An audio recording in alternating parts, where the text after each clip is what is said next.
ফিলিস্তিনের পক্ষে শিক্ষার্থী ও শিক্ষকদের একাংশের প্রতিবাদের মধ্যেই প্রেসিডেন্ট জো বাইডেন মোরহাউজ কলেজে সূচনা ভাষণ দিয়েছেন।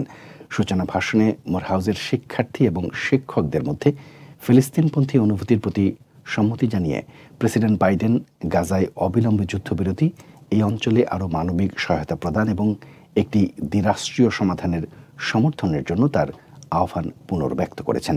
তিনি বলেন, গাজায় একটি যুদ্ধবিরতি চুক্তির জন্য কাজ করছি, গাজায় আরও সাহায্য পাঠাতে এবং উপত্যকাটি পুনর্নির্মাণের জন্য আন্তর্জাতিক প্রচেষ্টার নেতৃত্ব দিয়ে ২৪ ঘন্টা কাজ করছি। আমি শুধু একটি যুদ্ধবিরতির চুক্তির জন্যই কাজ করছি না, আমি এই অঞ্চলকে একত্রিত করতে কাজ করছি। এই অঞ্চলে একটি দীর্ঘস্থায়ী ও টেকসই শান্তি গড়ে তোলার জন্য কাজ করছি। নিজ পরিবারের সদস্য সহ গাজা যুদ্ধের বিষয়ে অনেক আমেরিকানদের ক্রোধ ও হতাশা তাকেও স্পর্শ করেছে বলে উল্লেখ করেন প্রেসিডেন্ট জো বাইডেন। তিনি বলেন, আমি জানি গাজায় আগ্রাসন আপনাদের হৃদয় ভেঙেছে, এটি আমারও মন ভেঙে দেয়। এ সময় নেতৃত্বের চ্যালেঞ্জ সম্পর্কে তিনি বলেন, নেতৃত্ব হলো সবচেয়ে জটিল সমস্যার মধ্য দিয়ে লড়াই করা। রাগ, হতাশা কিংবা হৃদয় ভাঙার মতো বিষয়েও সমাধান খুঁজতে এটি চ্যালেঞ্জিং। এটি এমন একটি কাজ যা কঠিন এবং নিঃসঙ্গ।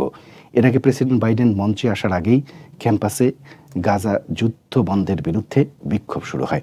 অনুষ্ঠানস্থলে কমপক্ষে ৮ জন শিক্ষার্থী এবং ৩ জন কর্মী প্যালেস্টাইনের পোশাক সহ আসেন। আবার কেউ কেউ ফিলিস্তিনের পতাকায় সজ্জিত ছিলেন।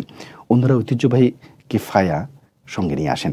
বক্তৃতার পর মোরহাউজের পক্ষ থেকে প্রেসিডেন্ট জো বাইডেনকে সম্মানসূচক ডক্টরেট ডিগ্রি দেয়া হয়।